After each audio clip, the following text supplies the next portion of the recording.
In the movie Twister, a cow flew by. Okay, so we really don't see a lot of these here in Pennsylvania, but if you live in the west and midwest of the country, you'd be in like the tornado beltway. Super dangerous time for these tornadoes to come around.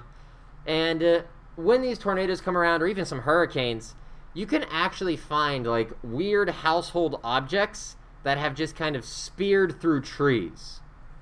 Because these tornadoes, these twisters, these hurricanes, they get objects moving hundreds of miles per hour. These objects are going 100, 200 miles per hour, and sometimes they hit a soft spot of a tree just right, so they go bloop.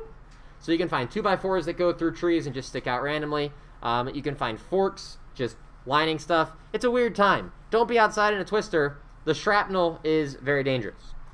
But this time, walking outside, we have metal straws now, because we're trying to save the planet. And these metal straws can get embedded into trees as well. So we found a 0.6 gram straw, and it was embedded 2.6 centimeters into the trunk of a tree. If the average force exerted on the straw by the tree was 65 newtons, what was the speed of the straw when it hit the tree? So this is once again a work energy problem we're looking at here, and this is number 54.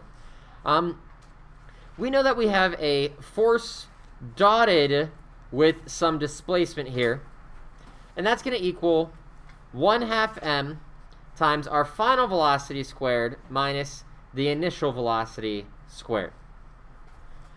Now, before we dive too deeply into this, we have some units here that we need to kind of clean up.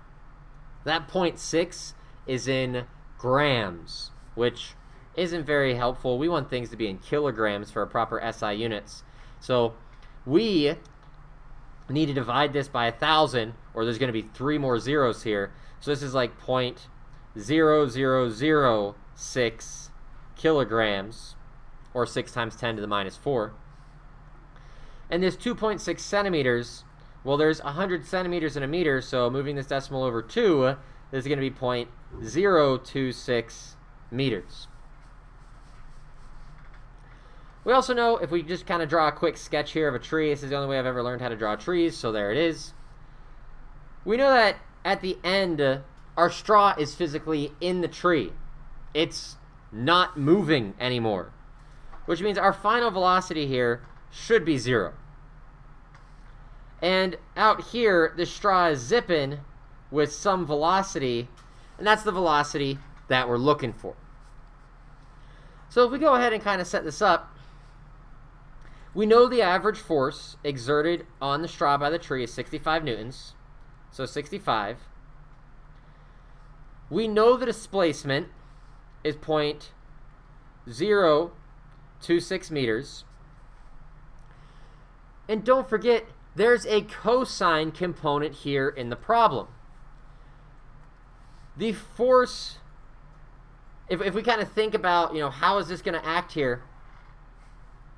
We have a force acting on the straw, pushing it back, but the straw is still moving forward because it had some velocity to begin with. It had some energy. So this cosine component here is going to be the cosine of 180 degrees, or it's just going to pop up to be a -1 in a second. So we really don't have to worry about it. And we'll see why that's just so important momentarily. This is going to equal to 1/2 times the mass, 0.0006, and then multiplied by, well, 0 squared is 0, and 0 minus anything is just the minus anything.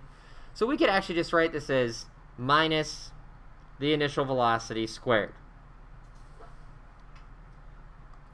And this cosine of 180 is so important now because what we're able to do here is say, look, this cosine of 180 is equal to -1, so it gets rid of this negative sign.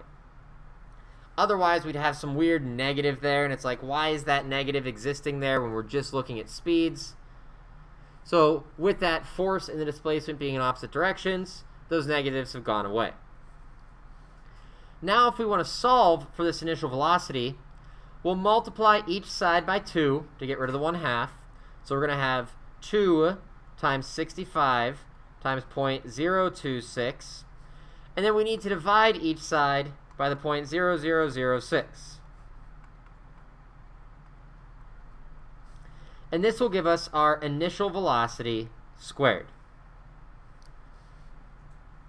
If we want to get rid of this square, wink, we take the square root of everything, and this will allow us to find the initial velocity.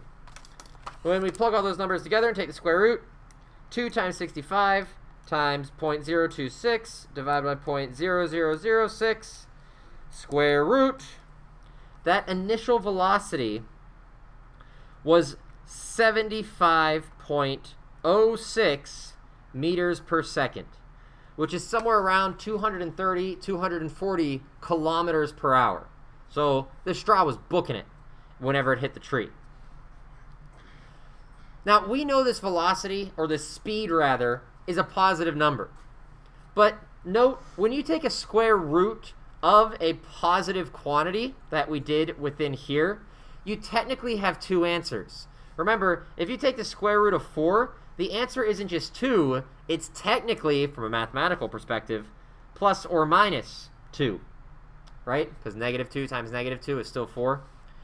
In physics, though, because we are thinking about speeds in this case for these kinetic energies, our negative answer really doesn't exist. Remember, that negative on a velocity just represents direction.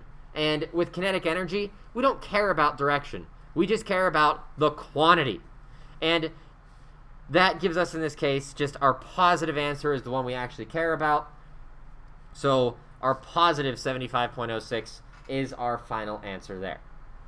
So nothing too crazy here. We just kind of read our problem, drew a little crummy picture, which was good enough to solve this out. We recognize that we had a work energy problem again, so F dot x, or Fx cosine theta, equals 1/2 m times Vf squared minus Vi squared. And then solving that out for the initial velocity gave us our final answer. So this problem is finished. Got a few more practice problems to look at, but until next time, adios, and take it easy.